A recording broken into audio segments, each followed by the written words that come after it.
Buwan naman sa ating One Balita Pilipinas ngayong Lunes. Provisional fare hike sa bus. Pinagbigyan na ng LTFRB ngayong siguradong tataas ulit ang presyo ng petrolyo. Susunod na rin kaya ang jeep at iba pang mga PUV? Deadline na ng sagot ni Vice President Sara Duterte sa pag-aproba ng Kamara sa impeachment complaint laban sa kanya. Bago pa ito, VP Sara, may sagot sa ini-isyong conflict of interest umano ng ilan sa kanyang mga abogado. Ngayon ko lang narinig na yung respondent ay hindi pinapayagan kung sino ang kanyang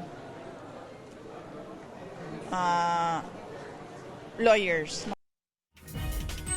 Makasaysayang panalo, kababayan nating si Autumn Arcapao, kauna-unahang babae na nagwagi ng Academy Award for Best Cinematography. MWell Health App, wagi sa ikalawang pagkakataon sa Global Mobile Awards. Pag-uusapan natin live. At aktor at board member na si Aaron Villaflor, bibida sa isang kakaibang pelikula na showing na sa susunod na linggo. Pag-uusapan din natin live dito sa studio.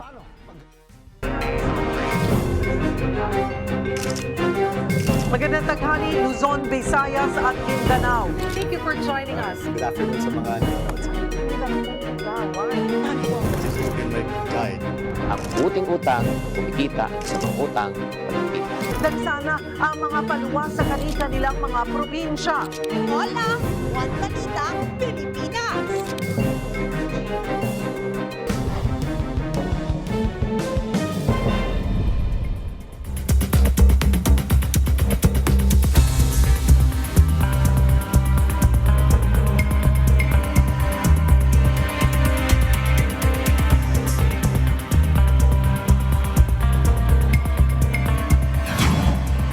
Magandang tanghali, Luzon, Visayas at Mindanao. Aprobado na ng LTFRB ang provisional fare hike sa mga bus na biyaheng probinsya dahil nga sa pagsipa ng presyo ng krudo. Pero ang krisis sa langis mukhang magtutuloy-tuloy pa dahil tumitindi pa ang tensyon sa Middle East. Magbabalita, Simon Gualvez. Idinaan sa biro ni Israeli Prime Minister Benjamin Netanyahu ang banta sa kanya ng Iranian Revolutionary Guards na pupuntrihin siya at itutumba. Kasunod ng patuloy na opensiba ng Israel at Amerika sa Iran. Umugong tuloy ang mga espekulasyon na may nangyari na sa kanyang masama. Pero imbis na matakot, nag-post pa si Netanyahu ng video habang bumibili ng kape sa labas. Sa ngayon, patuloy ang pagganti ng missiles at drone attack ng Iran sa mga kaalyadong bansa ng Amerika at Israel sa Middle East. Madalas nilang pinupuntirya ang United Arab Emirates. Kaya minomonitor ngayon ng Philippine Embassy sa Abu Dhabi ang report na may 2 Pinoy na inaresto dahil sa pagpo-post ng video ng pag-atake roon ng Iran sa social media. Dito sa Pilipinas, ramdam ang epekto ng gera sa pagsipa ng presyo ng krudo. Ang ilang biyahe ng mga barko sa Cebu at mga bus pa probinsya nagtaas ng pamasahe. Sa inilabas na fare guide ng LTFRB para sa mga pampublikong provincial buses, 35 centavos hanggang piso kada kilometro ang dagdag sa pasahe depende sa klase ng bus. Ang hirit naman na 2 peso fare hike ng mga jeepney driver at operator, inaaral pa ng ahensya. Sa pag-iikot naman ng aming news team, hindi pare-pareho ang presyo ng mga gasolinahan. Pero walang duda na mataas talaga ang presyo. Kaya naman, ang ilang motorista minabuti ng magpakarga na kaagad sa pinakamurang gasolinahan. Nakakakuha raw sila ng discount gamit ang isang application ng gasolinahan. May ilang TNVS drivers naman ang umaaray na. Kaya ang iba, hindi na raw muna mamasada kapag matumal ang pasahero. Mga kapatid, ako si Mon Gualvez para sa 1PH. Nagsimula nang magtaas ang presyo ng mga bilihin sa Balintawak Market. Para sa update, magbabalita live si Mobile Journal, Fatima Baduria. Fatima, gaano kamahal na yung mga bilihin dyan? Cheryl, patuloy nating binabantayan ang presyo ng mga bilihin dito sa Balintawak Market. Nagtaas daw kasi yung singil ng mga nagde-deliver sa kanila ng supply, so nagtaas yung ibang bilihin. Katulad na lang ng bigas na bagaman 48 pesos pa rin ang benta sa well-milled rice umakyat naman sa 58 to 60 pesos ang premium na dati ay nabebenta ng 54 pesos. Nagtaas daw kasi ng 10 to 25 pesos ang singil sa kanila ng mga nagde-deliver, no? Pasok pa naman ito sa price range na inilabas ng Department of Agriculture sa bantay presyo na isinasagawa nila. Pero nakakakita rin tayo ng pagtaas ng presyo ng baboy na dati ay 260 pesos, ngayon 280 pesos, ganun din sa isda. Katulad na lang ng bangus na dati raw ay nabebenta rin nila ng 130 pesos, pero ngayon ay 160 pesos na. Kwento nga ng mga nagtitinda, no, hindi raw palaging makalayag ang mga mangingisda dahil dito so kakaunti yung huli at nagtaas ang singil sa kanila ng mga nagde-deliver. Pero ang ibang mga nagtitinda, kinakargo muna yung dagdag singil ng mga nagde-deliver sa kanila ng supply dahil baka masira lang o kaya ay hindi naman mabili, katulad na lang, no, ng mga gulay. Ang iba dahil nga baka raw masira yung mga gulay ay pinapanatili na lang nila yung presyo, no, katulad na lang ng bawang, sibuyas nasa 25 ang half kilo, ang kamatis naman nasa 20 to 25 per kilo, ang repolyo nasa 35 per kilo, ang patatas 30 ang half kilo. Ganun din, no, sa presyo ng karne ng baka, nananatili pa rin sa 480 per kilo kahit nagtaas ang singil sa kanila. Ganun din sa manok na nasa 155 pesos pa rin ngayon. Dahil daw yan, no, dahil mahihirapan daw silang magtaas ng presyo dahil baka hindi rin naman daw mabili. So sa ngayon ay nananatili muna sa ganoong presyo para mabenta nila. Cheryl. So Fatima, kahit nagtaas yung delivery fee, ay mas pinili na lamang ng ating mga tindero-tindera na wag munang galawin yung presyo nito. Wag munang itaas. So hindi pa yan ramdam ng mga mamimili natin. Yes, Cheryl, no, sa ibang mga bilihin lang talaga mararamdaman yung pagtaas ng presyo. Katulad na lang doon sa presyo ng baboy at sa isda, pero yung iba ay sa ngayon pinakargo pa nila. Pero sa mga nakausap nga rin natin na tindera, no, kung magpapatuloy daw na mataas ang singil sa kanila ng magdi-deliver, ay baka mapilitan silang taasan din yung presyo. Pero sabi nga rin nila, no, sana hindi raw ito mangyari dahil lalo lang din silang mahihirapan na makapagbenta. Cheryl. May reaksyon na ba, ramdam na ba ng mga mamimili yung mga ilangang itinaas na presyo dyan? Sa mga nakausap ko, Cheryl, no, yes, na nararamdaman daw nila. Pero sa ngayon ay hindi pa naman nagbabago yung kanilang pagbabudget daw. Sa ngayon ay okay pa naman daw, lalo na yung ibang mga bilihin lang naman daw yung nagtaas, Cheryl. Fatima, may nakausap ka rin bang mga pumapasadang jeep at tricycle dyan? Ano ang kanilang naging sentimiento, reaksyon din, ngayong may nakaamba na naman ulit na oil price hike bukas? Yes, Cheryl, kanina nga nakausap natin yung ilang jeepney drivers na bumabiyahe mula Balintawak papuntang Cusco, at kahit nagtaas daw ang gasolina ay 13 pesos pa rin ang singil nila dahil hindi raw basta-basta makakapagtaas at hindi pa yan napagdedesisyonan ng LTFRB. Pero kahit medyo umaaray sa gastusin sa gasolina, wala raw silang magagawa sa ngayon kundi magtuloy-tuloy lang sa pamamasada. May mga tricycle din dito, no, para sa mga mamimili. Yun lang, medyo iba-iba ang presyo ng pamasahe dahil depende naman ito sa layo ng paghahatiran. Kaya may pag-negotiate na nangyayari sa kanila. Pero katulad ng jeepney drivers, hindi raw sila nagtataas pa ng singil. Kung magkano raw yung nakasanayan ng mga mamimili na ibayad sa tricycle, ganoon pa rin daw yung tatanggapin nila. Yun nga lang, no, kahit daw may ipapamigay ang DSWD na cash assistance bukas, ang iba raw sa kanila ay hindi naman daw nasama sa listahan. So excited yung iba sa rollout ng 5,000 pesos na cash assistance, pero yung iba nakikiusap pa sa LGU na magawa ng paraan at masama sa listahan, lalo na active tricycle drivers din naman daw sila, Cheryl. Hindi biro yung inilaki ng presyo ng gasolina last week, ano? Umaabot ito ng halos 20 o nasa 20 pesos, lalo na sa diesel na ginagamit nga ng mga jeepney drivers natin. So, gaano daw kalaki yung kinain sa kanilang dapat na sanang kita? Cheryl, sa mga nakakausap ko, no, sa ngayon, nagtitipid-tipid daw sila. sinusubukan nila na mapagkasya yung mga gastusin nila doon sa mga kinikita nila araw-araw. Total ay dito naman sa Balintawak, more on special trips so nakikipag-negotiate at yung iba naman daw na mga pasahero ay tinataasan na lang din yung kanilang bayad sa mga tricycle dahil nga rin nakikita nila na tumataas na yung gasolina, Cheryl. Maraming salamat, Mobile Journal Fatima Baduria. Samantala, nagkaroon ng katamtamang pagputok ang Bulkang Canlaon sa Negros Island kagabi. Nagbuga ng makapal na abo ang bulkan na umabot sa 5 kilometro ang taas. 6 na bayan sa Negros Occidental at isang syudad sa Negros Oriental ang kinailangang magsuspindi ng klase dahil sa ashfall.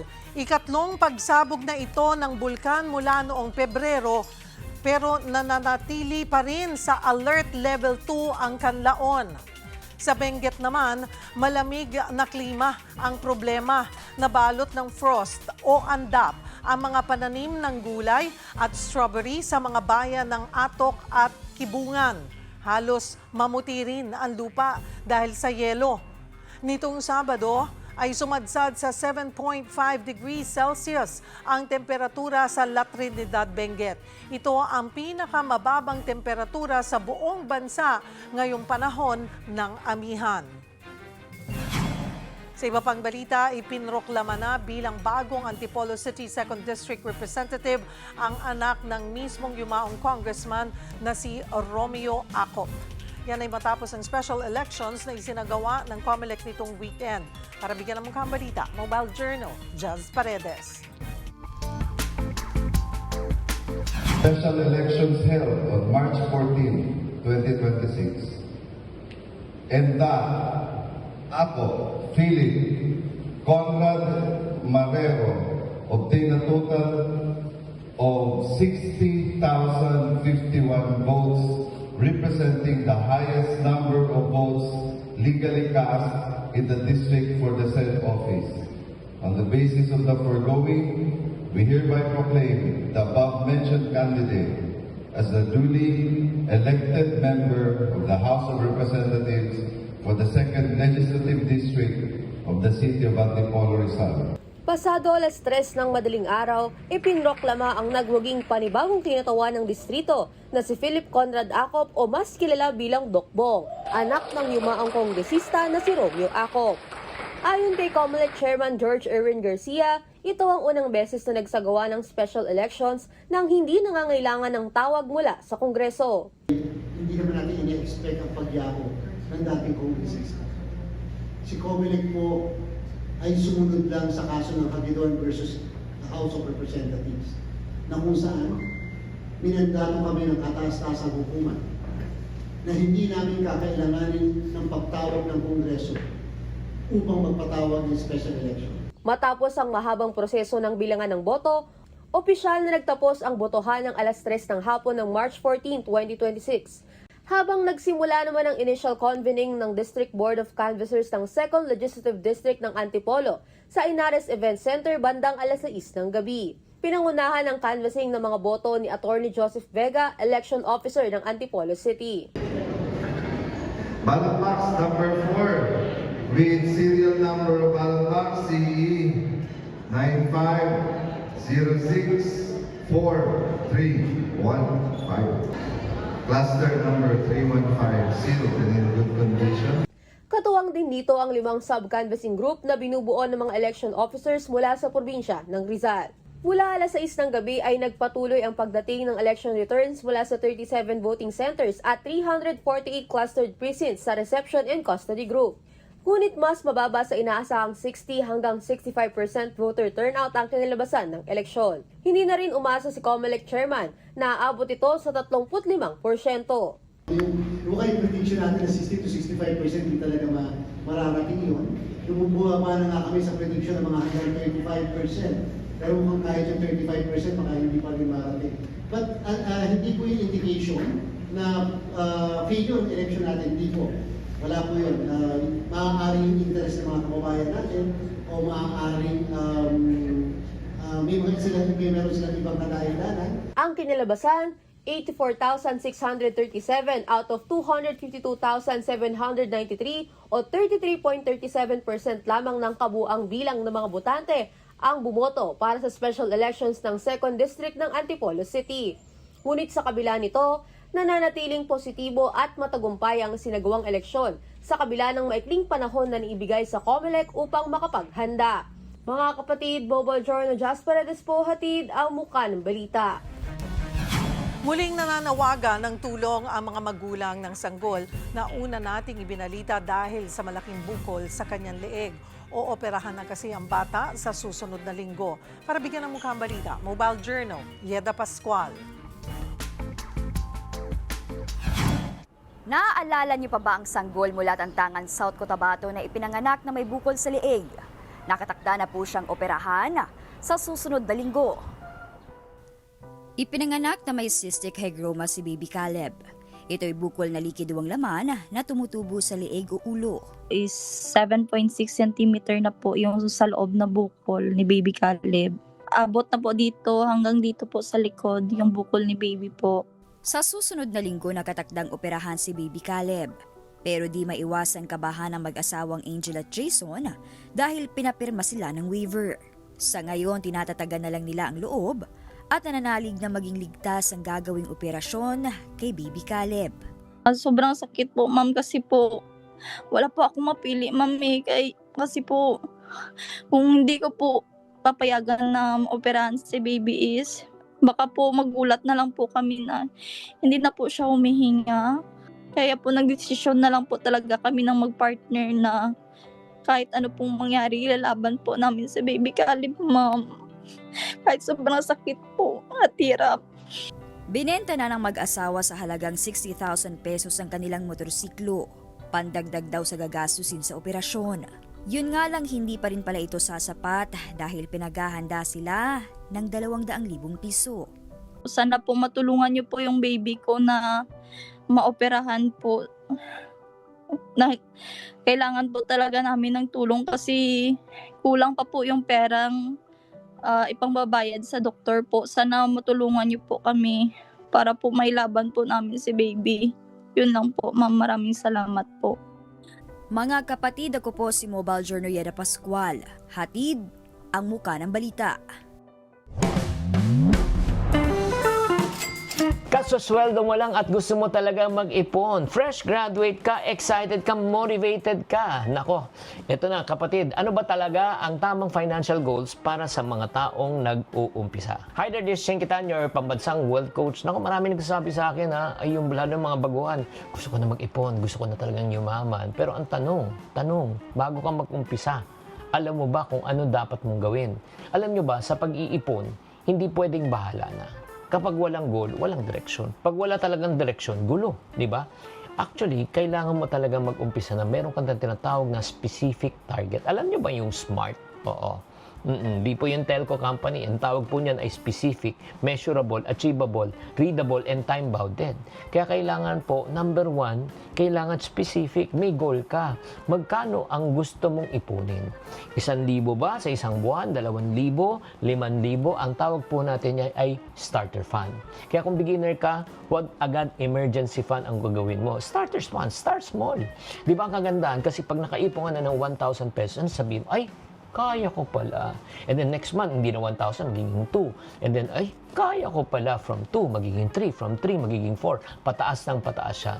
That's number 1. Number 2, ang goal po natin sa pag-iipon, emergency fund. Ano ba itong emergency fund, Chinky? Ito naman yung buwan na nagastusin mo na dapat itabi mo ng 1 buwan, 2 buwan, hanggang 6 na buwan. Kung ang monthly gastos mo ay 10,000, okay? Mag-umpisa ka sa 10,000 sa isang buwan, tapos 3 buwan, 30,000, at 6 na buwan, 60,000 pesos. Ito yung tinatawag na safety net. Just in case, magkaroon kang emergency, hindi ka may stress, hindi mo kailangan mangutang. Pangatlo, kung may utang ka, magbayad ka ng utang. At kung wala kang utang, huwag ka nang mangarap na mangutang. And number 4, ang goal po natin pag tayo po ay kumita na at nag-ipon, palaguin natin sa pamamagitan ng negosyo or if not naman, matuto ka mag-invest. Di ba? Kaya ang savings po, ang pahalaga ng savings po after na may emergency fund ka ay palaguin. Bakit? Gusto natin pagdating ng panahon, kahit di ka na nagtatrabaho, ang pera na nagtatrabaho sa'yo, imbis na ikaw ang nagtatrabaho para sa pera. Kaya ang tanong ko po sa inyo, kung nag-uumpisa ka, nasa starter fund ka ba, nasa emergency fund ka na, or nasa investment fund ka na? At kung gusto mo talagang matuto pa ng maraming mga idea, alam mo na sumunod ka na sa channel na ito, sa programang ito. Dahil tatandaan, ang tunay na yayamanin, hindi basta nangangarap, nagseset ng goals. Susunod, sagot ni Vice President Sara Duterte sa impeachment complaint laban sa kanya, inaabangan na sa Kamara. At MWell Health App, wagi sa ikalawang pagkakataon sa Global Mobile Awards. Pag-uusapan natin live. Yan at iba pa sa pagbabalik ng One Balita, Pilipinas.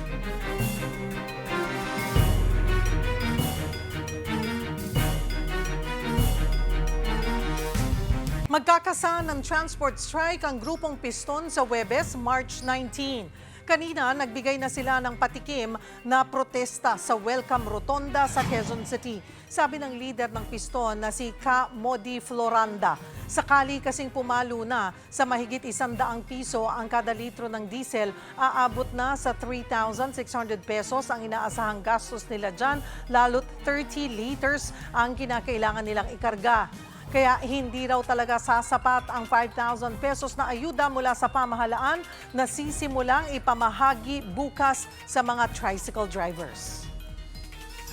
Samantala, kasado na bukas ang pamamahagi nga ng ayuda sa transport sector. Para sa detalye, nasa linya si Gerard de la Peña. Gerard, magkano at sino yung mabibigyan ng ayuda starting tomorrow? Tama, Cheryl, tigli 5,000 piso ang makukuha ng bawat isang tricycle driver na bibigyan ng DSWD ng ayuda simula bukas. Bale, itong mga tricycle drivers na to, ang tansya ng DSWD nasa 139,000 yan. Pero iyan ay yung mga naka-base pa lang dito sa Metro Manila. At siguro itatanong ng mga kapatid natin paano yung mga nasa probinsya. Well, yung ibang mga provinces, hinahanda na ngayon yung mga listahan nila at sa susunod na mga linggo at buwan ay sila naman yung susunod na mabibigyan ng ayuda. Meron ding mabibigyan ng mga jeepney drivers. Yan yung pinaplansya na rin ngayon yung listahan with DSWD at saka itong LTFRB. At sila ay posibleng masimula na rin yung pagpapabigay ng ayuda na tigli 5,000 piso rin sa susunod na linggo, Cheryl. Okay, so tomorrow clearly tricycle drivers lang talaga muna. Oo, tama, Cheryl. Tricycle drivers lang muna bukas. Kasi ito, sabi ng DSWD kasi, ito yung madaling i-organize yung listahan kasi nanggagaling sa bawat LGU itong mga drivers na ito. Ito kung sino-sino yung mga drivers na umiikot na sa kanilang mga jurisdiction. Ngayon yung ibang mga, magbibigay din sila sa ibang mga modes of transportation katulad ng mga jeepney drivers, bus drivers, mga motorcycle taxi riders, delivery riders. Pero yan, yung mga listahan ng mga yan, pinaplansya pa with the LTFRB at yung listahan naman ng mga delivery riders natin ay hinihingi pa, pinaprepare pa mula sa Department of Information and Communications Technology naman, Cheryl. Gerard, paano yung magiging sistema ng pamamahagi bukas? Bale, Cheryl, itong distribution, hinati ito doon sa iba't ibang council districts ng bawat LGU. Katulad dito sa Quezon City, merong I think 6 na sites and one of them ay itong SB Park dito sa Batasan. Meron din sa SB Park dyan sa Tandang Sora. So, yung bawat tricycle driver, i-inform sila ng kanilang mga TODA, yung mga Tricycle Operators and Drivers Association kung saan sila. At by batches din itong pamimigay na ito. So merong morning, merong afternoon session. Tapos Cheryl, hanggang Thursday itong papamigay na ito. Kumbaga sa staggered ito. Kasi ang ayaw din ng DSWD ay yung makaabala sila doon sa pagbiyahe ng mga drivers kasi syempre bukod sa wala silang kikitain kapag na-disrupt yung kanilang pagbiyahe, mahihirapan naman sumakay yung ating mga kapatid na commuter kasi di ba may pasok naman bukas hanggang sa Thursday, di ba? So yun yung iniiwasan nila at ang goal din ng DSWD dito ay gawing mabilis yung distribution nitong cash aid na ibibigay sa mga driver. Sherry. Gerard, tungkol naman dito sa taas pasahe, una nang napagbigyan nga yung provisional fare hike sa bus. Pagbibigyan din ba yung ibang public utility vehicles? Oo, tama, Cheryl. Mukhang pagbibigyan nga talaga yan. Kasi kanina tinanong natin ang LTFRB at saka ang Department of Transportation kung talagang necessary pa yung pag-approve ng fare hike, lalo-lalo na sa mga jeepney na alam natin na parang ang tagal na nilang may nakabinbin na petition na piso na provisional fare hike nga lang yung hinihingi nila. No? Ang sabi ni Secretary Banoy Lopez, kailangan ito kasi yung itong bibigay nilang ayuda, meron from DSWD, meron ding fuel subsidy from DOTR. Ito, ine-expect nila mga 2 to 4 weeks lamang itatagal nito. At kailangan daw, napaka-necessary daw talaga na magkaroon ng fare hike dahil ito naman yung pangmatagalan para masustain yung operation ng ating mga kapatid na tsuper naman. So, yes, mukhang tuloy na yan.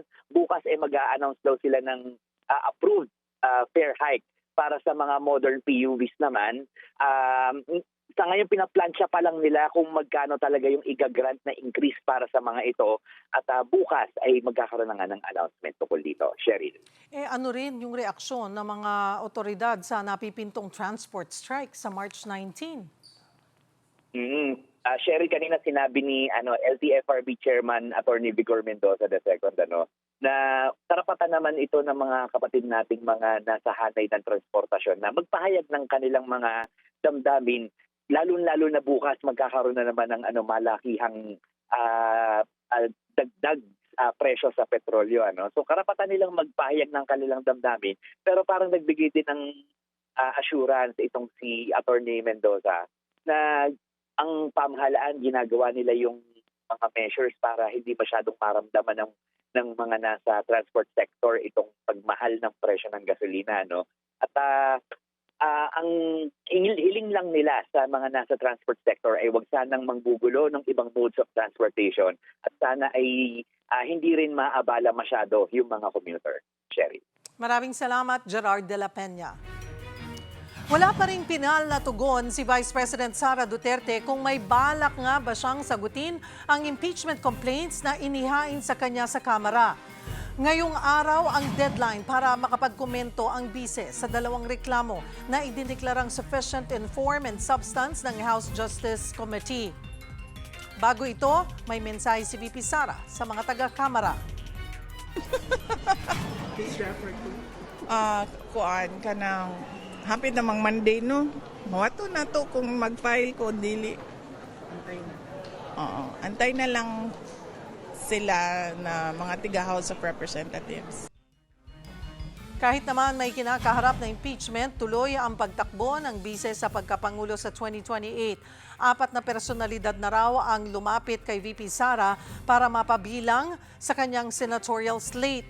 Pero hindi muna sila pinangalanan ng bise, pati na ang sinasabi niyang gusto niyang maging running mate. Meron akong ni-recruit last year. But hindi pa siya nag-decide kung tatakbo siya for Vice President or hindi. So, antayin na lang natin yung desisyon niya. Huwag na lang natin siya guluhin. Huwag na natin siya pangalanan kasi baka atakihin siya.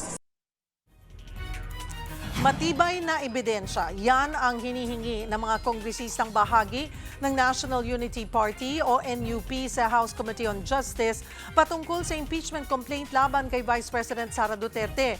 Kung kulang-kulang daw kasi ang ebidensya, ang boto nila, i-dismiss ang reklamo. Para sa update, magbabalita live mula sa Batasang Pambansa, si Mobile Journal Amy Atienza. Amy. Cheryl, muli ngang idiniin ang National Unity Party ng Kamara na kinakailangan ng matibay na ebidensya laban kay Vice President Sara Duterte para tuluyan nilang maipakita ang kanilang buong suporta rito. Sa inilabas na pahayag ng NUP, maaari raw silang bumoto para i-dismiss na lamang ang impeachment case ng bise kung kulang ang ebidensyang maipapakita sa impeachment proceedings. Kabilang sa mga hinihinging pruweba ng partido ay ang pagpapakita na ginamit mismo ng bise ang confidential funds para sa personal consumption nito. Mas maigi raw kung manggagaling sa Anti-Money Laundering Council at iba pang mga otoridad ang ebidensyang ito. Bukod pa riyan, dapat din daw maiging suriin ng komite ang mga deklarasyon ng mga witnesses sa naturang kaso ng bise, tulad ng mga maaaring pahayag ni alleged former former aide at bagman nito na si Ramil Madriaga, maging ang mga allegedly bribed DepEd officials. Mas magiging malinaw din daw ang testimonya ng mga ito kung may kaakibat na dokumentasyon na ihahain sa impeachment proceedings. Makatutulong ang mga ebidensya para malagpasan ang pagsisiyasat ng isang full impeachment trial laban sa bise. Sa kabila niyan, nirerespeto pa rin naman daw ng partido ang proseso ng House Justice Committee sa impeachment proceedings ni VP Sara. Inaasahan na magsasagawa ang komite ng pagdinig sa Miyerkules, March 18 para talakayin ang grounds for impeachment kaugnay ng 2 natirang reklamo kay Duterte. Cheryl, inaasahan nga rin na ngayong araw maipapasa ni Vice President Sara Duterte ang kanyang tugon sa House Justice Committee ukol sa 2 natirang reklamo laban sa kanya. Ngayon kasi ang deadline para nga sa kanyang response ukol dito. Cheryl. Amy, kung hindi makumbinsi ang NUP, ilang miyembro ang pinag-uusapan natin dito? At saka solid ba silang boboto? So far, Cheryl, ang narinig lang natin ay yung 5 members nga nitong National Unity Party. May nilabas pa rin naman silang pahayag na may kanya-kanya pa rin naman daw opinion itong mga mambabatas na nasa National Unity Party. Pero majority, Cheryl, katulad na nga rin narinig natin, nakasama din dun sa press conference ng NUP kanina, kabilang si Deputy Speaker Ronnie Puno, maging si Quezon City Representative Franz Pumarin, ay sinasabi na matibay na ebidensya daw talaga ang kinakailangan para ma-withstand nga itong impeachment trial laban kay Vice President Sara Duterte. Maraming salamat, Mobile Journal, Amy Atienza. Susunod, sa ikalawang pagkakataon, MWell Health App panalo sa Global Mobile Awards. Pag-uusapan natin live. Yan at iba pa sa pagbabalik ng One Balita, Pilipinas.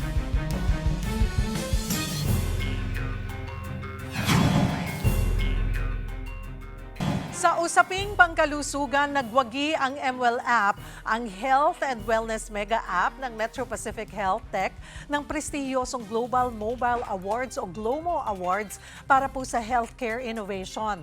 Nakuha ng MWell app ang Best Mobile Innovation Supporting Emergency or Humanitarian Situations sa ilalim ng Tech for Good category sa Mobile World Congress 2026 na ginanap sa Barcelona, Spain. Ito po ang kauna-unahang Philippine Health Tech App na nagwagi sa naturang kategorya ng GLOMO Awards. Ikalawa na po itong GLOMO Award ng MWell matapos itong manalo noong 2023 para naman sa Best Mobile Innovation for Digital Life. Simula ng ilunsad noong 2021, malaki ang naitulong ng MWell para makapagpakonsulta online ang mga nakatira sa malalayo o liblib na lugar gaya ng mga nasa isla, mga indigenous people sa kabundukan at maging mga overseas Filipino worker. Para pag-usapan yan, magkakasama natin live dito sa studio si MWell President and CEO Shay Cabal Revilla. Magandang tanghali po and congratulations. Kumusta ka, Miss Shay? I'm MWell. Ikaw naman, my dear Cheryl. I'm MWell too. I love it. Ayan. At yan ang gusto nating sagot ng marami sa ating mga kababayan, that they're always well. Na natututukan at nagagabayan yung kanilang kalusugan. Pero dito muna tayo. Ms. Shay, ano yung pakiramdam na isang Filipino-made app talaga ang kinilala sa ikalawa, hindi lang sa una, ikalawang pagkakataon bilang gold standard sa mobile innovation po? Ay, napakasaya. At saka kasi nasa-showcase talaga ang galing ng Pilipino. So dito sa Global Mobile Awards, mahirap manalo dito. Year, Ms. Cheryl, I was asked to judge in 2025. So I know how difficult it is to win here. So my screening committee at saka yung judges talaga are made up of CTOs, Chief Technology Officers, and CEOs of major companies in the world. Sa industriya pong dominado ng global tech giants, ano yung sinasabi nito tungkol sa kakayahan at kalidad po ng Philippine health technology? At para sa mga hindi pa, mamaya puntahan natin yung mga hindi pa nakakapag-download, baka sabi nila, mayroon pala yan, gusto na naming masubukan. Pero yun nga po. Siguro ang pagkakaiba ng MWell sa lahat, hindi lang sa galing ng Pinoy, pati yung puso.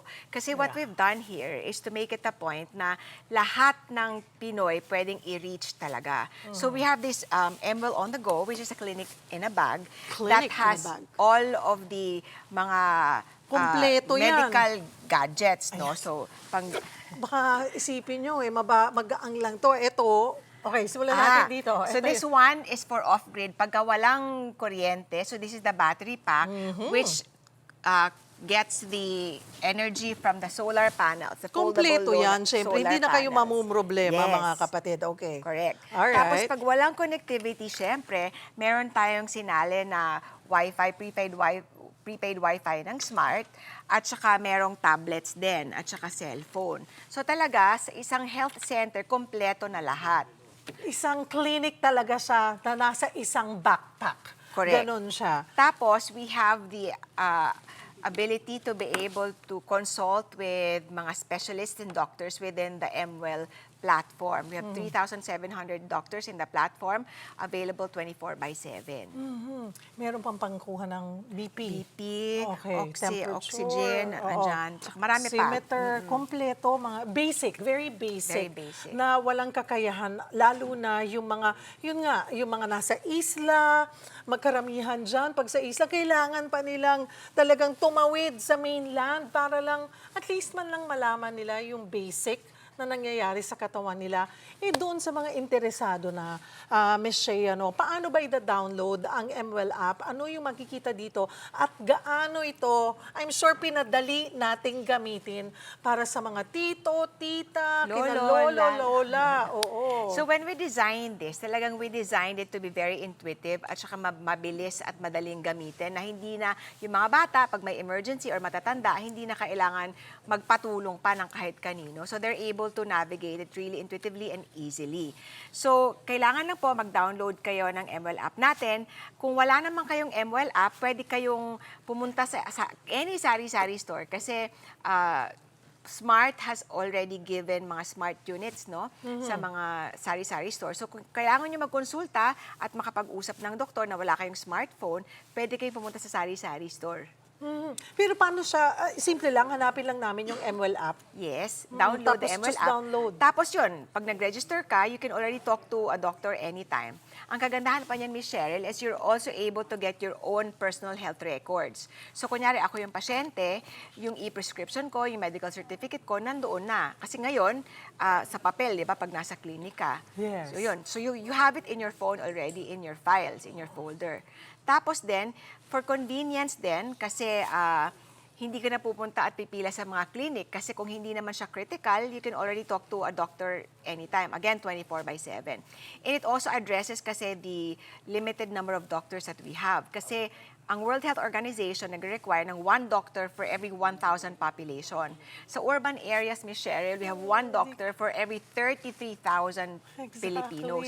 Mas worse sa remote areas at saka regional and provincial areas, 1 doctor for every 50,000. So the more we open the digital platform to the doctors who can service more patients outside of their borders, 'di ba? Magiging borderless na po ang breach nila. Kasi ngayon, sa clinic lang at saka sa hospital, inaalaw, even for the PhilHealth benefits. Ngayon, ipag inopen na natin to with the digital health platforms, maaari nang makapag-benefit lahat ng Pinoy. Kasi health is a basic right. Kailan po natin sinimulan na gamitin ito ng mga LGUs? Paano nabago po ng teknolohiyang sinimulan nga ng MWell yung paraan ng pagbibigay ng basic health services sa mga lokal na pamahalaan po? So we started partnering with the LGU sometime 2022, 2023. So ang sinasabi natin ngayon, pag may health center ka, hindi mo na kailangan magkaroon ng doktor kasi kulang nga tayo ng doktor. Sa isang barangay health office, pwede ka nang mag-allot ng isang table lang, i-set up ito, at yung mga constituents mo, lahat ng mga kababayan natin, pwede na makapag-usap sa doktor anytime, 24/7. So marami na po bang LGUs ang tumutugon dito, ang sumusuporta, at sa prinsipyo pong kalusugan ng puhunan, paano nyo rin ginagawang abot kaya? Kasi sabi nila, napakamahal magkasakit dito sa Pilipinas naman talaga. So, how make it affordable man lang or abot kaya ng isang Pinoy na laging sinasabi, hindi na, dito na lang ako sa bahay kasi wala naman akong pambayad or mahal, di na, pambibili ko na lang ng bigas, yung mga ganun po. So, unang-una yung convenience kasi hindi ka na mamamasahe, di ba? Or maggagasolina para pumunta sa clinic for non-critical issues. So, yun, makakasave ka na doon. Pangalawa, the charges that go to the doctors are actually very affordable. Yes. So some specialists will offer mga 500 versus 2,000 to 3,000 sa clinic kasi wala na silang overhead eh. Tapos ngayon, meron din tayo sa platform ng MWell, $399 per teleconsult but with free insurance na 20,000 coverage. Tapos sa mga sari-sari stores naman, meron naman mga $299, $199 din. Talaga namang ibinaba natin yung presyo. Very affordable. Sa pamamagitan din po ng PhilHealth Certified Yakap services sa MWell, paano din ho natitiyak na ma-maximize ng mga Pilipino yung kanilang healthcare benefits? May partnership na pala. Yes. That's nice. So, our health solution, Health Suite has been accredited by PhilHealth already. Tapos, meron din tayong Yakap clinic in one clinic that we have shown as a parang digital experience center. Doon natin dinadala yung mga mayors para ma-experience nila kung paano mag-digitalize na yung mga tao, hindi na kailangan ng ID. Pag may MWell Health ID ka na, babarilin lang, hindi ka nasusulat. At saka you're out of the clinic in 45 minutes. So we have a digital experience clinic live sa MWell. Ngayon, with the Yakap program with PhilHealth, if you're within the solution naman ng Yakap at saka Econ ng MWell, madali na rin kasi yung claims mo, pwede mo na rin siyang kunin with PhilHealth. So we also offer that to clinics and hospitals who are actually migrating out of the old Econ system of PhilHealth, which will be taken out, I think, sometime July this year. That's really great because I've been interviewing PhilHealth at ito yung isa sa mga gusto nila talagang mayakap ng mga kababayan natin, yung Yakap program. But one of the biggest challenge they have now is yung mga yung mga Yakap clinics na baka sinasabi ng mga kababayan natin, oo nga, may Yakap program. Nasaan ang Yakap clinic na malapit sa amin? So, ang target niyan sa pwedeng matulungan ng MWell na mas paparami yung mga clinics. Correct. So may mga existing clinics talaga na accredited ng PhilHealth. Kailangan lang siguro yung system na solution na magko-connect sa PhilHealth, which we already have. So we welcome the partnership with PhilHealth, with our Yakap program.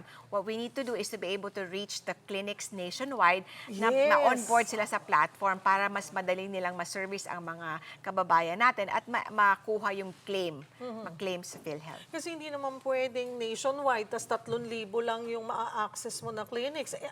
Ang dami-dami nating isla. Ang kagandahan doon, Ms. Cheryl, yung ating solution on the clinic management system na Econ tsaka Yakap ay accredited na ng PhilHealth. So, ano lang siya, plug and play. So, pag kinuha nyo yung MWell solution natin, pwedeng i-implement sa clinic ng sila-sila lang or kunyari, mas complicated yung requirements in terms of the operations, i-handhold sila ng MWell. So, ito available to any clinic. Ayun, I was gonna ask na may mga clinic na pwedeng they could take advantage of this para mas mapatali din silang ma-accredit ng PhilHealth. Yes, kasi yung solution natin is already accredited. Oo, kasi baka minsan doon sila na napapakamot ulo na paano ba natin gagawin dito. Ay tutulungan po natin sila. Nice. Okay, malaki rin po ang naitutulong ng MWell sa ating mga kababayan, hindi lamang dito sa Pilipinas, kundi sa mga nasa ibang bansa. Paano po? So, ang kagandahan din nito, our platform is not geo-locked, it's actually open. We've partnered with the DMW, that's the Department of Migrant Workers, and OWA, to be able to reach our OFWs. Especially ngayon, di ba, may conflict sa Middle East. Yes. So, ngayon, pag may kailangan sila na doctors, or even yung mga mind health professionals, mga coaches, kasi yung mental health is an issue there with the fear, etc., di ba? So yun, they can talk to Filipinos in their own language and dialect. Wonderful. At ngayon nga na isa na itong full healthcare ecosystem at hindi na lamang po simpleng app, mga kapatid. Ano pa yung mga innovations na plano ninyong ilunsad upang mapatuloy na mapalapit po ang koneksyon ng pasyente, healthcare providers at ng ating pamahalaan? Actually, marami pa, like the wearables that we have, because we really want to push for preventive health, di ba? Kasi mas mahal for PhilHealth for curative cases. Pag preventive naman, mas healthy ang mga tao, mas healthy din ang bayan kasi the economic progress of a country is really hinged on the health of the citizens, right? And in terms of experience and productivity and efficiency, sa doctors natin, meron tayong AI na din sa ating consultation. So the doctors are able to service more patients now kasi instead na magsusulat sila or magta-type sila, yung AI gagawin na while you're consulting, tapos i-summarize na siya kaagad, and then the doctors will just finally approve, syempre, kasi the call or the final approval is with the doctor. So, mas mabilis ngayon yung turnaround with the patients. And then, in our health ID then, if the AI is also able to summarize kung ano yung health issues ko. For example, ako, di ba? When you get interviewed by the doctors, anong sakit mo, diabetes, ganyan. Yun, pwede mo na siyang i-summarize kasi naka-AI na siya. Yes, paulit-ulit. Correct. Or minsan, nagkukulang yung nasasabi mo sa doktor. Okay, maliban po dito sa clinic in a bag, para sa mga individuals, we have the ring, ayan na, and the watches. Ang kaibahan po nito ay maganda yung teknolohiya at abot kaya. Correct. Unlike the other rings na talagang hindi na, butas na yung bulsa nila, no? So Ito yung we watches made sure. natin, Miss Cheryl, very, very affordable. Yes. Ito, 1,799, 2,499, up to 3,000. So, 2,999. So, we really made it affordable for everyday Filipinos to be able to afford. Kasi, yun nga ang kalusugan ng puhunan ng bawat Pilipino. So, 85% of our kababayans are daily wage earners, which means they have to go out in the streets to earn a living for their family. So, kailangan talaga healthy tayong lahat. So, sa ring naman, which determines our health, kasi yung health in terms of sleep. Kasi yung sleep is very important kasi yung regeneration ng ating cells happens in our deep sleep. Yes. So yun, mamomonitor natin siya with the rings. Now with the current available rings in the market, medyo mahal. Ito naman, parang less than 8,000 pesos siya. Mga kapatid, perfect na regalo sa ating mga mahal sa buhay. Perfect na regalo nyo sa mga empleyado nyo. Ayan. Di ba? Pwede. Kaya mo na pang Christmas gift or bonus. Ganito na po ang ibigay natin. Ayan. Di ba, mga kapatid? Thank you. Bitin tayo, but we'll have you again soon. Thank you very much. Ms. Shay, thank you po. And again, congratulations to MWell. Salamat This is po. a huge win for the country, for the Philippines.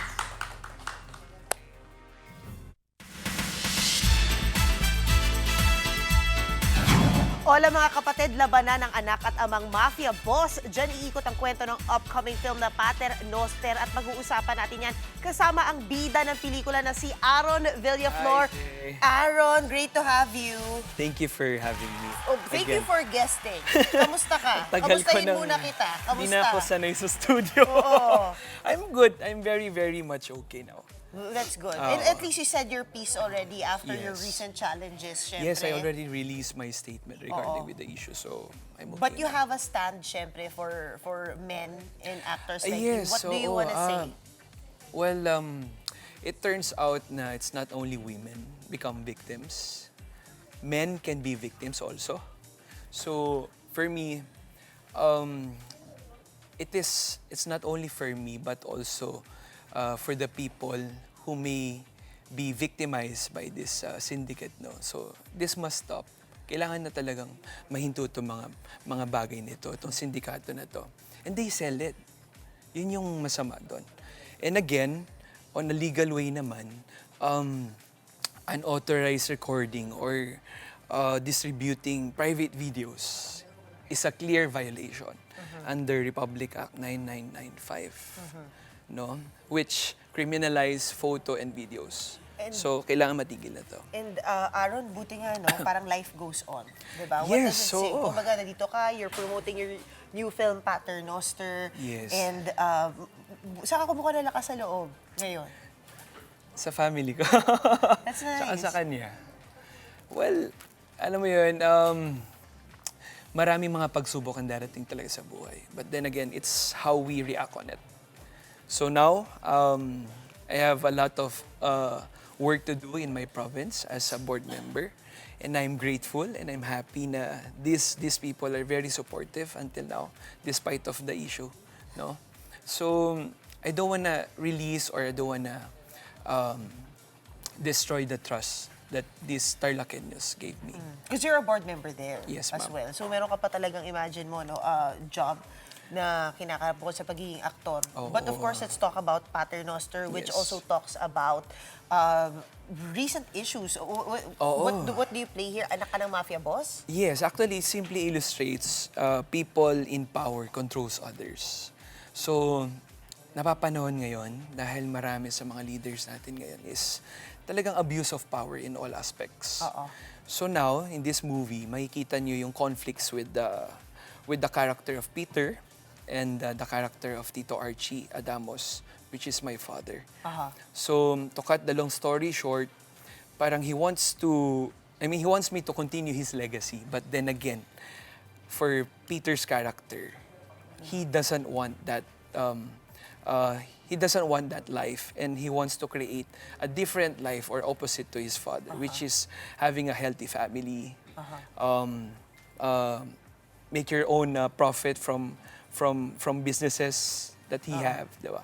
So, para sa akin, isa itong awareness para sa ating mga tao ngayon, at hindi tayo dapat magpa-victim sa lahat ng mga anumang bagay. Desisyon man sa buhay, with our family, kailangan talaga pag-isipan na mabuti. That's very well said. And this is showing on? March 23. In Panoorin mo. Papanoorin ko next week na yan in Philippine cinemas. And please support local films, no? 25. March 25. So, sure na to. March 25 na daw, Jay. Please. March 25 po sa mga sinihan. Ayan, inimbitahan ko po kayo, Jay.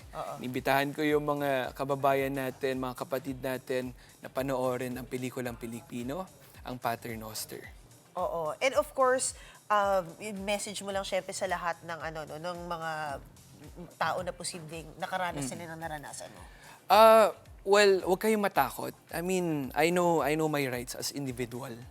No, again, it's not only for me but also for others who may have been victimized by this syndicate.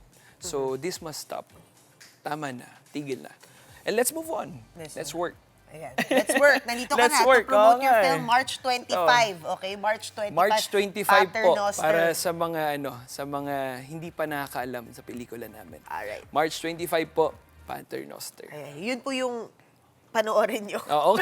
yung panoorin Yes, daw yun yung ninyo. panoorin nyo. Paternoster. Oo. O, diba? Uy, Aaron, thank you so much. Thank you for guesting, showing up. Yes. Thank you din, MJ, no, for having me. And TV5, maraming salamat din And po. 1PH, yes, of course. And 1PH, of course. Alright. Maraming salamat po sa inyo. Dito na Thank tayo you, sa guys. camera to. Camera 3, mga kapatid.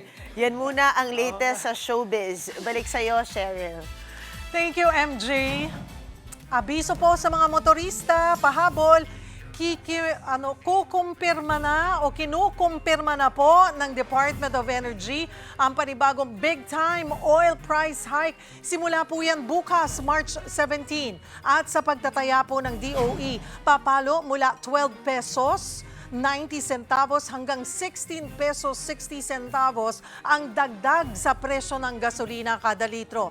Mas nakakalula naman po ito sa diesel na inaasahang madaragdagan ng 20 pesos and 40 centavos hanggang 23 pesos and 90 centavos ang presyo naman kada litro. Sa kerosene naman, aasahan na tataas pa ng 7 pesos hanggang 9 pesos ang kada litro niyan.